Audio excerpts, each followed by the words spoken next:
When you're breastfeeding, it's really important to listen to the cues of your baby. A baby will start licking its lips, rooting, moving their face backwards and forwards. They're looking for a feed. They're getting restless in their cot. Don't wait for a baby to be crying, screaming, because that's too late. You need to get a baby before that time, because they'll be relaxed enough to attach and position themselves properly. If you wait until they're screaming, they're probably going to get too upset then, and it's going to be difficult. You'll then get upset and it's a vicious circle. So listen to your baby's cues.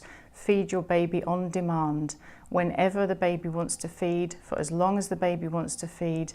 And this can be 10, 20, even more than that times a day. It's perfectly normal in the first few days and weeks.